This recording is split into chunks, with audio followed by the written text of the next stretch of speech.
Este é o Azul. Olá, bem-vindos a mais um podcast do Azul, um projeto do Jornal Público sobre ambiente, crise climática e sustentabilidade. Eu sou Andréia Azevedo Soares, jornalista do Azul, e hoje vamos conversar com o filósofo Viriato Surumenho Marques a propósito dos 60 anos do livro Primavera Silenciosa. Trata-se de uma obra clássica que impulsionou o movimento ambientalista nos Estados Unidos e no mundo. Foi escrita por Rachel Carson, uma bióloga marinha que denunciou não só o uso indiscriminado de pesticidas, mas também o efeito trágico desta prática nos ecossistemas e na própria saúde humana. Eu começo esta conversa trazendo o Primavera Silenciosa para os dias de hoje. O livro foi lançado nos Estados Unidos no dia 27 de setembro de 1962. No ano seguinte, ele já estava traduzido para 14 línguas. Portanto, que razões nós temos hoje para ler este livro, 60 anos depois, em Portugal? Todas as razões, porque este livro foi um livro pioneiro na mudança não apenas da organização da sociedade civil em relação às questões ambientais, mas também um livro fundamental para as políticas públicas, na medida em que, a partir do livro, por exemplo, nos Estados Unidos, o Congresso começou a trabalhar sobre a legislação que seria necessário para prevenir, ou pelo menos para evitar a repetição de situações como aquelas que são denunciadas no livro da Primavera Silenciosa, e em 72, já depois da morte de Rachel Carson, o DDT foi proibido.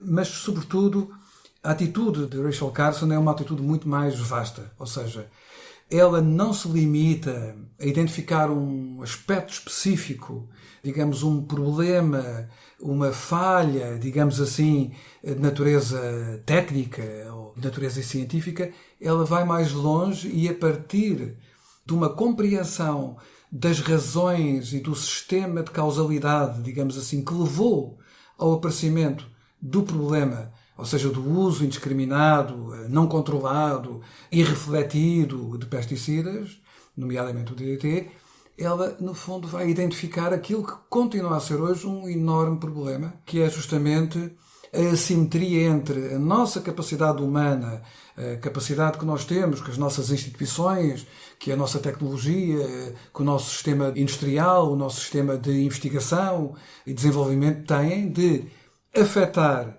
negativamente os ecossistemas e a nossa saúde e a biodiversidade e a nossa, digamos, escassa capacidade de encontrarmos dispositivos de autocontenção. Ou seja, nós temos uma imensa dificuldade em encontrar formas de verdadeira regulação e de controlo das nossas capacidades. E isso é o problema que ela denunciou de uma maneira, eu acho que extremamente séria, extremamente humilde ao mesmo tempo, e que nos cabe a nós, 60 anos depois, numa situação bastante mais dramática do que aquela em que o mundo se encontrava em 62, cabe-nos a nós, redobradamente, continuar e prosseguir. O livro não está publicado em Portugal neste momento. Ele foi traduzido em 1966, segundo a minha pesquisa, mas neste momento uma pessoa que não leia em inglês e que queira encontrar no mercado editorial português este livro, não encontra. O que é que isso diz de nós, portugueses, leitores, ou no limite do nosso mercado editorial, que é limitado, não é? Nós somos 10 milhões de habitantes. Pois, quer dizer, eu talvez acrescentar um aspecto, em termos de português, nomeadamente o português do Brasil, foi feita uma tradução pouco tempo depois. Digamos que o mercado do livro brasileiro é muito maior que o mercado português, e também há uma atenção e uma proximidade maior daquilo que acontece nos Estados Unidos. Mas não é apenas essa lacuna, não é? Visto que há todo um conjunto de obras. Eu recordo-me que, na altura da Expo 98, até escrevi um artigo, penso que foi no Jornal de Letras, em que chamava a atenção, numa altura em que se comemoravam os oceanos e a vocação marítima ressuscitada de Portugal, para a existência de 3 obras-primas sobre os oceanos, de Rachel Carson. Uma de 41, Under the Sea Wind, outra de 51, The Sea Around Us, o mar à nossa volta, e a última que ela fez sobre temas, digamos, oceânicos, On the Edge of the Sea, de 55, e esses livros também não se encontram, não é? Não se encontram. Eu diria que a nossa, enfim, O público leitor em Portugal, um bocadinho contra a intenção da própria Rachel Carson, acabou por ser mais o público académico.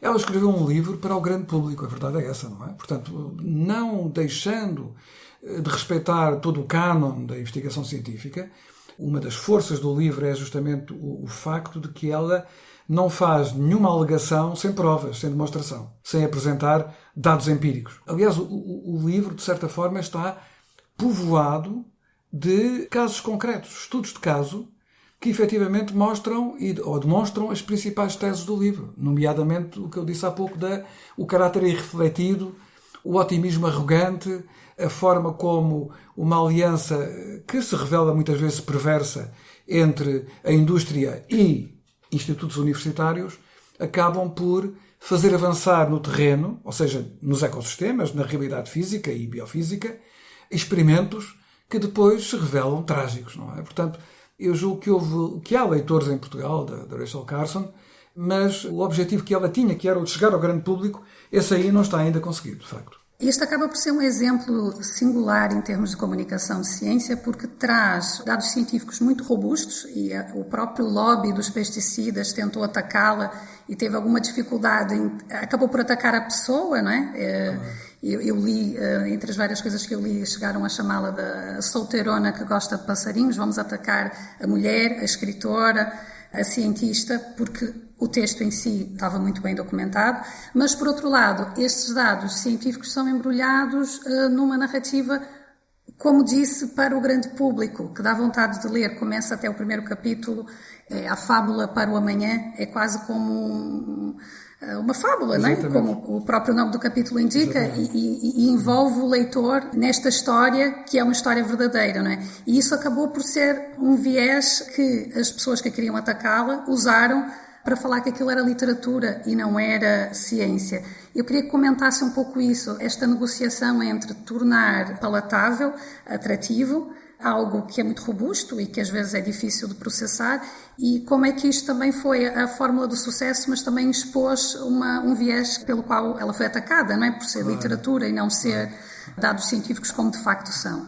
Não, quer dizer, eu penso que de facto essa dicotomia entre uma ciência que considera que o rigor é igual à falta de imaginação, à pobreza literária, digamos, a uma linguagem que se despe completamente de relações com o mundo para se traduzir apenas em sequências de equações e de algoritmos, isso é, de facto, uma das causas por que chegamos a esta situação. Ou seja, a Rachel Carson pertence ainda a uma idade gloriosa da ciência, em que não existia essa barreira absurda, radical, entre uma cultura literária que aparentemente seria ignorante em relação ao conhecimento das coisas físicas e matemáticas e uma cultura científica que seria completamente insensível à beleza, ao sublime e, digamos, a tudo aquilo que é a maravilha do próprio mundo onde nós vivemos, não é? Quer dizer, os verdadeiros cientistas são aqueles que se maravilham com o mundo, porque efetivamente, quer dizer, o nosso planeta é de facto um verdadeiro diamante num deserto de profunda simplicidade e solidão. E nós continuamos a não encontrar, já não é no nosso sistema solar, na nossa galáxia, apesar de todos os programas que existem, de pesquisa de vida inteligente no universo, de vida complexa no universo, nós não temos nada. Isto é, nós estamos profundamente solitários e a Rachel Carson tem essa noção. Ou pelo menos tem a noção da responsabilidade fundamental de quem conhece o mundo, quem conhece o que nós chamamos da natureza, portanto os animais, os ecossistemas, todo esse complexo que faz a vida e o suporte da vida, tem apenas não, digamos assim, a tarefa do conhecimento, mas tem uma tarefa da conservação e da proteção. Porque no fundo o que está aqui em causa são, na verdade, dois conceitos de ciência. E eu aqui faço um enquadramento que me parece importante, é que Rachel Carson não está sozinha nesta fase ainda muito pioneira do ambientalismo moderno. Há figuras, eu diria que há uma figura muito importante, um pouco anterior a Carson, que é o Waldo Leopold, que é um homem que vem da silvicultura, da engenharia florestal, mas que é também o criador de uma nova ética, a land ética, a ética da terra. E é também alguém que vem através da tarimba da vida, da experiência, e que de repente percebe que estamos num caminho verdadeiramente bloqueado. e ele chama a atenção para que a ciência, de que ele também é um cultor, mas eu diria mais corretamente a tecnociência, na verdade, essa junção entre técnica e ciência, tem duas faces. Por um lado, ela é uma searchlight, ou seja, um holofote, é digamos uma luz que é projetada na noite da ignorância, do desconhecido, e que permite caminhos. O que é que nós pedimos à ciência? Não é o conhecimento. Pedimos informação que nos permita guiar a nossa vida. Portanto, a ciência tem essa dimensão de searchlight. Mas, ao mesmo tempo, diz ele, a tecnociência, na nossa sociedade de mercado, a nossa sociedade de concorrência, de crescimento infinito, é também uma weapon, uma arma. E temos estes dois conflitos, não é? Portanto, e justamente a Rachel Carson vai agarrar, ela não utiliza estas expressões do Aldo Leopold, mas utiliza-as, digamos, sem usar os conceitos, não é? Porquê? Porque o que está aqui em causa, e ela analisa isso de uma forma muito interessante, é o seguinte: mas será que os únicos meios que nós temos para combater as pragas biológicas que atingem as diferentes culturas que são de interesse económico e vital para a humanidade são derivadas da indústria química, da recentíssima indústria química? Será que nos milhares de anos de história da agricultura não temos experiências de sucesso anteriores? E será que não podemos usar os meios modernos da ciência para tentar desenvolver outro tipo de práticas? E realmente o combate biológico das pragas é antiquíssimo e, na verdade, pode também ser desenvolvido modernamente, com os meios atuais de que dispomos. O que acontece fundamentalmente aqui é claramente uma ligação perversa entre o conhecimento e a economia de mercado. E ela mostra com muita coragem, ainda hoje há poucas pessoas que o dizem, não é? Ela diz, bom, se nós analisarmos bem, os departamentos universitários, os institutos que trabalham na área dos insetos, não é? Em 1960, ela diz isso no livro, apenas 2% dos investigadores trabalham com o controle biológico, ou seja, o controle natural das pragas. Os outros 98% recebem financiamentos da indústria química. E essa entrada do dinheiro em cena faz toda a diferença, não é? E ela diz com muita coragem, há pessoas que tiveram carreiras muito importantes na universidade, que depois de cá fora, através dessas bolsas, desses apoios, tiveram, digamos, também uma projeção a outros níveis, como conferencistas, como formadores, etc. E de repente nós vemos os interesses de quem deveria situar-se numa perspectiva de equilíbrio e de objetividade, porque é essa a função de quem estuda e de quem faz ciência, a tornar-se uma espécie de propagandista de marcas económicas e de marcas empresariais. Isto é um drama que nós temos hoje, de uma maneira ainda mais difundida. Mas não tem de ser assim, quer dizer, não tem de ser assim, não foi assim, e nós vemos hoje que a luta entre esta ciência que é a arma ao serviço de interesses específicos, particulares, e a ciência que procura ser a luz e conhecimento, está aí à nossa volta, não é? Portanto, se nós olharmos, por exemplo, hoje, as ciências do sistema Terra, que são aquelas ciências que têm feito avançar as causas ambientais, o conhecimento das questões ambientais, das questões climáticas, são claramente um grupo de disciplinas e um grupo de cientistas onde não temos apenas, enfim, eu tenho o imenso prazer de conhecer algumas dessas pessoas pessoalmente e de ser amigo delas, são pessoas que não são apenas uns cientistas reputadíssimos, premiados, mas também são pessoas com uma fibra moral fortíssima, uma fibra ética fortíssima, como o Aldo Leopold e como a Rachel Carson tinham. Pessoas que não tinham medo de enfrentar os interesses, e há pouco a Andrea dizia muito bem que ela foi massacrada, atacaram-na por ser mulher, por ser alguém que vinha da ciência de uma outra área, como se as disciplinas científicas fossem castelos feudais, não é? Como se ela não tivesse passado 3 ou 4 anos a estudar profundamente o tema. Ela começou a estudar em 58, quando uma amiga que estava em Cape Cod lhe escreveu uma carta a dizer que já não havia pássaros na primavera, as primaveras eram silenciosas, e ela agarrou-se ao tema. Há, aliás, um acontecimento biográfico interessante, que foi uma discussão que ela teve em 63, com um representante da indústria, um grande canal de televisão, a CBS, um casal ainda hoje, um canal importante ainda hoje, e ela esmagou esse indivíduo. Esse indivíduo, no debate, passou do registro da argumentação ao insulto, e ela nunca perdendo a calma, ia sempre apresentando argumentos, factos, fazendo questões, e ela ganhou esse debate na altura. Ela ganhou a opinião pública. Porquê? Pela sua serenidade, porque ela não estava ao serviço de ninguém. Aliás, ela estava na altura, como sabemos, não é? Estava condenada à morte, não é? Portanto, ela tinha um cancro. Pois essa era uma das perguntas que eu queria lhe colocar. Ela quando finalizou a escrita de Primavera Silenciosa, já sabia que o cancro de mama que tinha estava num estado avançado, não é? Já estava numa situação de metástase. Eu queria saber até que ponto este sentido de finitude, de urgência, deu-lhe ainda mais coragem para enfrentar uma série de poderes que envolviam muito dinheiro. A indústria química envolvia e envolve um poder económico enorme, e ela enfrentou, não sozinha, não é? Ela soube se rodear, soube explorar a rede de contactos políticos e académicos que ela tinha, e a capacidade de mudar a legislação também passa por aí. Mas o que eu queria saber é, sente que a doença deu-lhe esta coragem, tornou ainda mais forte esse imperativo ético de eu tenho que denunciar isto e isto tem que produzir efeito e tornar-se uma política pública? Parece-me que disse aí duas expressões, André, que me parece que não são contraditórias. Ou seja, eu penso que não lhe deu uma coragem, porque ela já tinha essa coragem.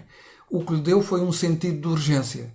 Sabendo ela que ia morrer muito brevemente, ela foi dominada, digamos, por um ativismo que se prendia justamente com uma missão que tinha de ser completa. Aliás, o que nós vemos também é a grande coragem que ela tinha perante a própria mortalidade da sua condição, da condição humana.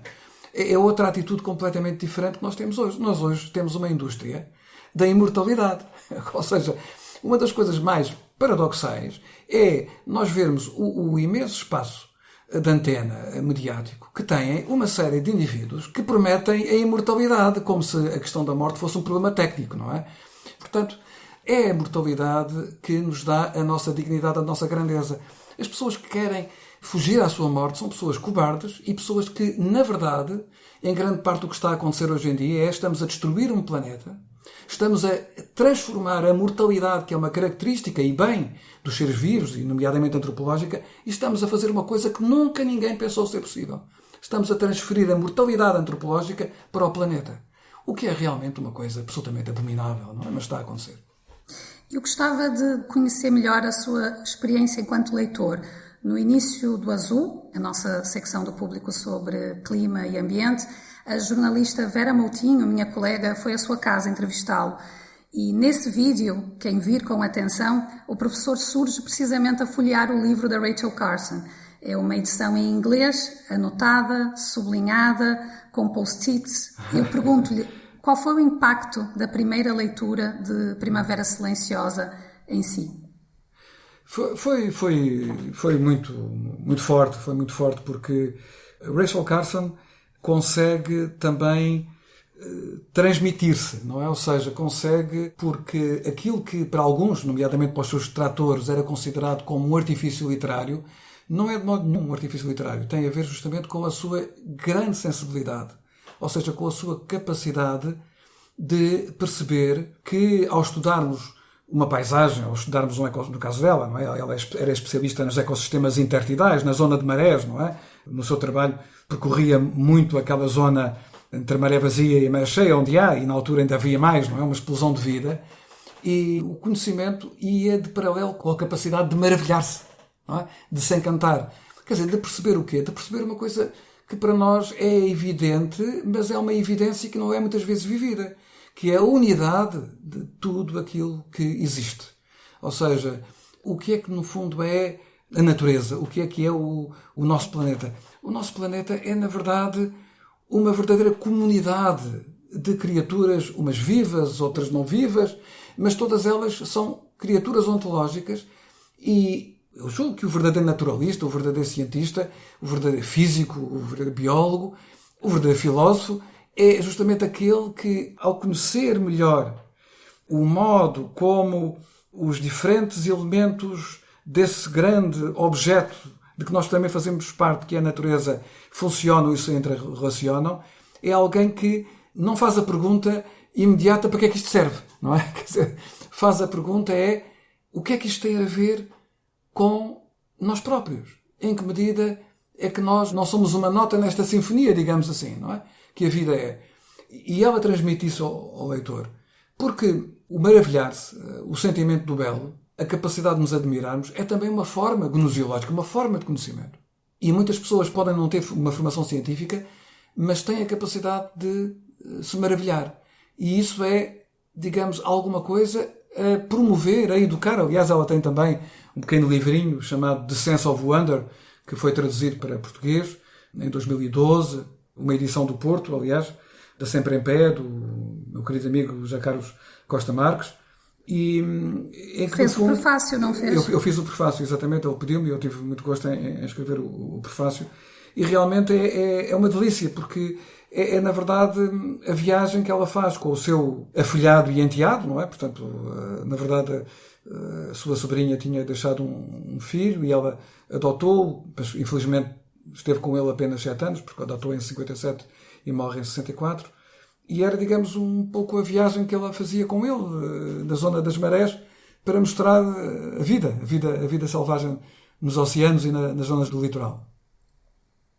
Professor, eu queria ver a capa do seu livro, que eu não consegui ver qual era a edição no vídeo. Deixa-me cá ver aqui. Aqui. Tem mesmo uma introdução do Paul Brooks, que era o editor da própria... E é de que ano esta edição? Esta aqui é de 92. Eu comprei em Berkeley em 27 de outubro de 94. Esta edição. 30 anos e um mês depois. Depois. Mas tinha aqui até pensado em ler 1 ou 2 textos dela. Um que é retirado do último capítulo, do The Other Road, que é outra estrada. Há aqui um pequeno enquadramento. Ela era uma pessoa que tinha uma visão muito aberta do conhecimento e gostava imenso de literatura, conhecia bem a literatura, conhecia bem a poesia do seu tempo e, nesta altura, ainda estava vivo, quando ela escreveu o livro, um dos maiores poetas americanos, o Robert Frost. O Frost morreria em 63 e ele tem um famoso poema que nós encontramos muitas vezes nos filmes, que é um poema que tem como título The Road Not Taken. Não é? Portanto, o caminho menos perseguido. O próprio Primavera Silenciosa vem de um verso do Keats, não é? Exatamente. Tem uma parte em que ele diz And no bird sing. É verdade. E o título do livro derivou daí. Exatamente. E este poema é um poema de 1915, do Frost, é o que aparece aqui, aliás ela faz referência a isso. Começa assim: encontramos-nos agora no ponto em que 2 estradas, ou 2 caminhos, divergem. Todavia, ao contrário das estradas do familiar poema de Robert Frost, elas não são igualmente boas. A estrada pela qual temos viajado, por tão longo tempo, é ilusoriamente fácil. Uma superestrada, uma autoestrada, de pavimentação lisa, pela qual avançamos em grande velocidade, mas na sua extremidade final o que há é o desastre. E depois continua. A outra estrada, a estrada menos transitada, oferece a nossa agora única oportunidade de chegar a um destino que assegure a preservação da nossa terra. Portanto, a ideia é sempre esta ideia de que o que está em causa não é a nossa espécie apenas, é, no fundo, o conjunto ao qual nós pertencemos, que é, de facto, o planeta. Penso que este é um texto muito interessante e o outro é um texto também vem neste capítulo 17, a última estrada, mas vem mesmo na parte final. Está aqui.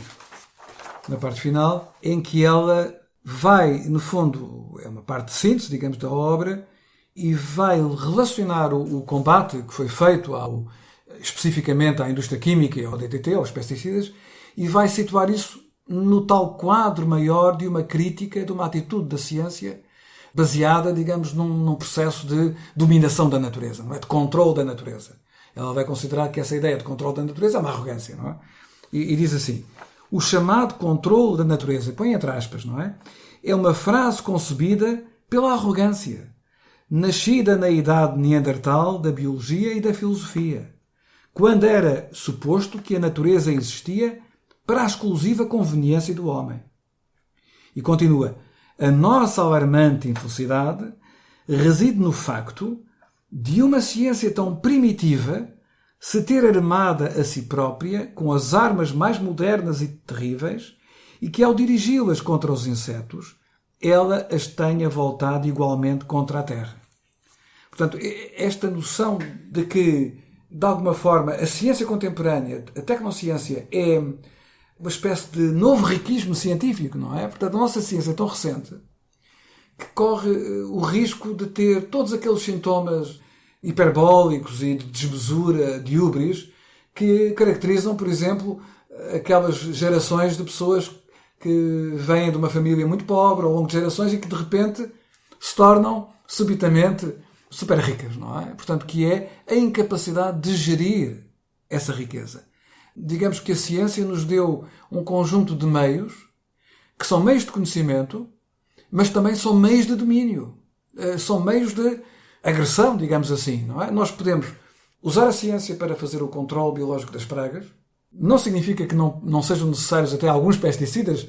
Hoje em dia há muita ideia de um combate misto, de usar os dois tipos de controle. Agora, o que não podemos é, digamos, pensar que podemos manipular a natureza e podemos pedir à natureza que produza, por exemplo, um terreno agrícola que, através da agricultura intensiva, produz 3 ou 4 vezes mais do que com técnicas não intensivas, mas que depois, ao fim de 20 anos, 30 anos, fica praticamente estéril, não é? Quer dizer, nós não podemos pretender explorar a natureza para lá, digamos, dos limites que seriam sustentáveis, é isso que a sustentabilidade é, e depois pensar que tudo vai continuar da mesma, não é? Portanto, este é que é o grande desafio, não é? E é aqui esta questão do controle da natureza que está, de facto, em questão, não é? Esta desmesura, esta húbris, não é? Esta falta de humildade para com o mundo, não é? Portanto, e para com as gerações futuras também. Também há aqui uma desconsideração com aqueles que não nasceram ou com aqueles que são impotentes, não é? Pela sua idade,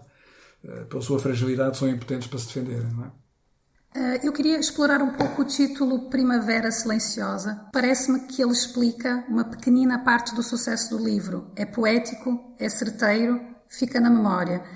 E eu queria tentar saber se nós temos hoje metáforas tão poderosas para comunicar a crise do clima, porque quando nós pensamos em Primavera Silenciosa, pensamos nos pássaros que deixaram de cantar na primavera por causa dos pesticidas, e esta imagem, ela é tão poderosa, ela é tão forte, ela traz-nos a ideia de causa e efeito, que ela comunica de uma forma perfeita aquilo que o livro apresenta. E eu penso que se nós temos hoje metáforas tão poderosas, nós já mudamos tantas vezes a forma como nomeamos a crise do clima, era aquecimento global, depois começamos a falar em crise climática agora, que me parece o mais apropriado, mas ainda não temos uma imagem tão forte. Eu queria que comentasse isso e o título do livro. Uma das coisas que procuro fazer é justamente chamar a atenção para o facto de que a crise, o que chamamos a crise climática, é uma janela, digamos assim, perturbante, gravíssima, para uma coisa mais ampla, não é? Eu costumo sempre referir que nós temos uma crise global do ambiente e o clima faz parte dessa crise global do ambiente. Mas, se quisermos, também há uma expressão que eu gosto e procuro também usar muitas vezes, que é a expressão de a nossa principal crise é uma crise do modo como habitamos a Terra, não é? Ou seja, no fundo, a principal crise que nós temos é uma crise da habitação humana da Terra. A nossa relação com a Terra, a nossa relação com a nossa casa. Do ponto de vista dos conceitos que são usados, há uns muito infelizes. Por exemplo, eu julgo que falar de uma transição energética como sendo o desafio da nossa era ainda é mais redutor do que a crise climática. Mas há um conceito que é um conceito que foi proposto no ano 2000 por Paul Crutzen e Eugene Stormer, por um químico, o Prémio Nobel da Química de 95 e um grande biólogo norte-americano, que é o conceito de antropoceno. O conceito de antropoceno é um conceito, digamos, uma proposta de nomenclatura científica. Essencialmente, aquilo que esta proposta diz é que a nossa capacidade, a capacidade do antropos, do ser humano, de hoje ser uma força plástica, transformadora do mundo, é de tal maneira grande que já estamos em condições de deixar marcas que vão perdurar durante milhões e milhões de anos. Os nossos impactos sobre a biosfera, sobre a litosfera, sobre a criosfera, a hidrosfera, a atmosfera, são de tal maneira, digamos, poderosos, não é? E infelizmente não sempre poderosos no sentido de promover mais sustentabilidade e mais equilíbrio, que nós merecemos surgir como o novo sujeito, numa temporalidade que não é da nossa história apenas, mas é da história da Terra. Portanto, o Antropoceno é uma proposta de nova época geológica. Digamos, canonicamente, nós vivemos ainda no Holoceno. O Holoceno é um período geológico que começa com o final da última glaciação, a de Worms, não é? Há 11.500 anos, 11.700 anos. E hoje em dia há, de facto, um grande coro, não é? Que não está ainda, enfim, ainda não há ainda um consenso a 100%, mas já há muitas vozes que chamam a atenção para que, sim senhor, o Antropoceno tem todo o sentido. As alterações que nós já fizemos na atmosfera, na biosfera, até na litosfera e na criosfera, veja-se o que está a acontecer aos gelos permanentes, não é? Que estão a desaparecer com uma rapidez muito superior ao que pensávamos. Portanto, esta ideia do Antropoceno, que é um conceito neutro, ou seja, o Antropoceno significa apenas uma fotografia ou um filme sobre o real, ou seja, sobre qual é a força mais dinâmica, somos nós. É também um apelo à responsabilidade, ao compromisso. Por isso eu diria que combinaria o Antropoceno com a ideia, enfim, não é uma palavra, é uma fórmula, não é? Que é preciso uma nova habitação da Terra. E assim eu chego à minha última pergunta deste podcast. Primavera Silenciosa ajudou a mudar o curso da história no que toca ao ambientalismo. Posso dar como exemplo um dado que já referiu, que em 1972 o pesticida DDT foi banido nos Estados Unidos. Primavera Silenciosa não terá sido o único agente, mas impulsionou. E é sedutora essa ideia de que um livro pode mudar as coisas. E eu desafio-lhe a responder se pode a literatura salvar a humanidade. Bom, a literatura, penso que todos os dias salva a vida de muitas pessoas, não é? Há muitas pessoas que, num mundo que está cheio de armadilhas nihilistas, encontram na experiência partilhada, que é um livro, uma fonte de ânimo e de esperança sólida, não é? Porque nós temos à nossa volta um mercado de esperanças vazias e ocas, não é? Que aumentam ainda mais a pulsão do nihilismo. A grande literatura tem esse condão fundamental, porque a grande literatura está sempre baseada numa coragem de enfrentar a condição humana como condição trágica. Aquilo que há pouco, em vez de escapar ou tentar fugir, aquilo que torna realmente a vida digna e que faz com que as pessoas se excedam nas obras de arte, nas obras de ciência e de arquitetura, a todos os níveis, é justamente esta noção de que viver é uma oportunidade extraordinária que deve ser valorizada e aproveitada. E quando nós estamos perturbados por tudo aquilo que nos intoxica hoje em dia, por vezes eu utilizo muita expressão também há uma indústria de um otimismo perverso que só causa mais angústia, os livros são salvíficos. No caso concreto deste livro, de Silent Spring, ele teve um impacto extraordinário sobre a consciência do público em geral, mas também sobre a consciência daquelas pessoas que pela sua cultura e pela sua posição social têm mais responsabilidades do que os outros, não é? Ela desencadeou, ou pelo menos factualmente, é o primeiro de uma série de grandes livros que os anos 60 produziram. Posso referir aqui alguns autores, por exemplo, na economia, o Kenneth Boulding, o criador da economia ecológica, é também em 67 que ele vai escrever um artigo que é seminal, em que ele compara a Terra com uma nave espacial, não é? Portanto, esta ideia de que temos que ter um comportamento responsável, assim como os astronautas têm que ter muito cuidado com o que fazem, não é? Nós também temos que habituar-nos a viver num sistema com limites, abrindo, aliás, o caminho para o que foi depois a obra coletiva do MIT, por encomenda do Clube de Roma, em 72, sobre os limites do crescimento. Mas, por exemplo, também o Garrett Hardin, na Tragédia dos Comuns, que é uma obra que também podemos considerar de economia, mas também é uma obra de direito, que tem a ver com estas questões, já num domínio mais, digamos, das humanidades. O Lynn White Jr., que escreveu um texto também ele muito influente sobre as origens culturais da crise ecológica, onde ele faz uma crítica à nossa tradição cristã e no sentido de mostrar que pelo menos uma parte do cristianismo, em vez de proteger a criação, permitiu que ela fosse pilhada, não é? Na área da demografia, o Paul Ehrlich e a sua mulher que trabalharam em torno das questões da demografia.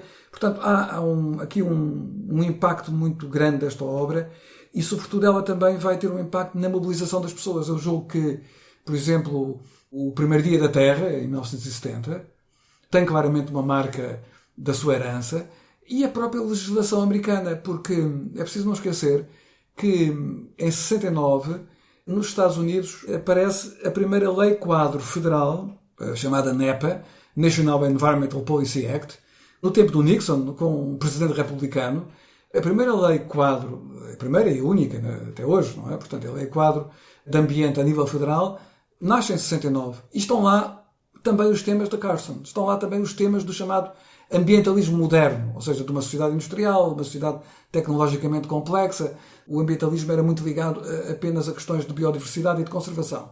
Com ela, alarga-se. Não perde essa dimensão que é fundamental, mas alarga-se aos outros domínios do ambiente urbano, dos tóxicos, da energia, da química, não é? Portanto, e depois a própria criação, em 70, no final da década, da EPA, não é? Da Environmental Protection Agency, que é uma espécie de Ministério Federal norte-americano do ambiente. Foi um período muito positivo. Houve um grande avanço e um grande otimismo, porque conseguiam-se vitórias, não é? A própria realização da primeira conferência em 72, comemorámos em junho, 50 anos, a Conferência de Estocolmo, foi a primeira grande conferência das Nações Unidas. Uma fase, infelizmente, para nós, bem diferente daquela que nós estamos a viver hoje, não é? Portanto, nós hoje estamos a viver uma fase em que realmente temos de ter uma atitude muito estoica perante o que está a acontecer, porque vemos uma situação ambiental, nomeadamente climática, que se agrava, e vemos o fantasma que julgávamos enterrado da possibilidade de termos uma guerra nuclear, pelo menos à escala europeia, e ficamos surpreendidos por ver os dirigentes políticos a falarem nisso com uma naturalidade e com um grau de alienação em relação ao que está em causa gigantesco, não é? Fala-se em guerra, fala-se em vitória, fala-se em campanhas, em escalada militar, esquecendo que nós temos hoje em dia dois grandes flagelos, a nossa espécie. Temos a hipótese de, se continuarmos com a crise ambiental desta maneira, liquidarmos a nossa civilização e reduzirmos a nossa espécie a uma sombra daquilo que é hoje, através de uma espécie de esclerose múltipla. Será uma espécie de metáfora triste para a crise ambiental e climática. Mas temos uma outra hipótese, que esteve sempre acima da mesa, mesmo no tempo da Rachel Carson. É preciso não esquecer que ela, antes do Silent Spring, tinha já também mencionado várias vezes... Preocupações com o nuclear. Com o nuclear, não é? Com as experiências nucleares, com o risco de uma guerra nuclear. E nós hoje assistimos, no fundo, ao regresso, por uma porta arrombada, não é? Daquilo que julgávamos que tinha sido resolvido com o Gorbachev e com o Reagan e com, enfim, Thatcher nos anos 80, quando a Guerra Fria terminou pacificamente. Temos outra vez aí o cenário dantesco de cidades destruídas por armas nucleares. Enfim, uma coisa, um pavor autêntico, não é? Que será uma catástrofe também ambiental, não é? Portanto, evidentemente. Mas será um ataque cardíaco, não é? Portanto, nós temos que encontrar o caminho da saúde, não é? Nem o ataque cardíaco de uma guerra nuclear, nem a esclerose múltipla de nos deixarmos continuar a embarcar neste caminho em que todos os indicadores ambientais se tornam mais graves, não é? Com estas preocupações terminamos mais um podcast do Azul. Eu queria agradecer imenso por ter aceito revisitar o legado da Rachel Carson connosco. Foi um prazer. Foi um enorme prazer conversar consigo. Muito obrigada. Obrigado, Andréa. Uma conversa da Andréa Azevedo Soares com o filósofo Viriato Sormeio Marques. A fechar este episódio ficam ainda as nossas sugestões para explorar no site do Azul.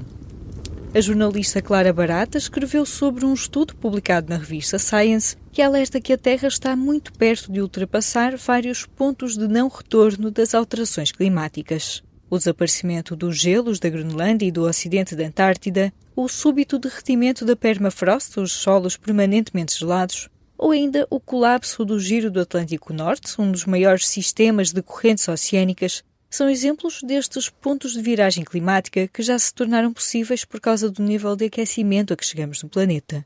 Um trabalho para ler no site do Azul. Também a Clara Barata escreve que encurtar a semana de trabalho para 4 dias por semana pode ser bom para o clima, mas só se não fizermos atividades que aumentam as emissões de carbono no dia livre que ganhamos. A Clara entrevistou Pedro Gomes, que está a coordenar o projeto piloto que o Governo vai apresentar em outubro rumo à semana de 4 dias em Portugal. O economista avisa logo que o principal foco são os ganhos para a economia, mas também fala em estudos que dizem que a semana de 4 dias poderia reduzir até 30% a utilização de carbono, se bem que ele acha que essa estimativa é demasiado otimista. Saltando para o nosso dia-a-dia, que tal ler algumas dicas para poupar eletricidade em casa? Segundo o Instituto Nacional de Estatística, entre os gastos nos vários tipos de energia a nível doméstico, cerca de 70% são de eletricidade. Dentro destes gastos, 43% são na cozinha e 46% nos equipamentos elétricos. É nestes dois setores onde é mais fácil reduzir o consumo de eletricidade. As dicas mais concretas estão no artigo do Nicolau Ferreira para espreitar em público.pt/azul. Se gostou de ouvir este episódio, siga o podcast na sua aplicação preferida para não perder o próximo. Se tiver sugestões para nos fazer, envie para o e-mail aline.flor@publico.pt. O podcast Azul é editado por mim, Aline Flor, e volta daqui a 2 semanas. Até lá!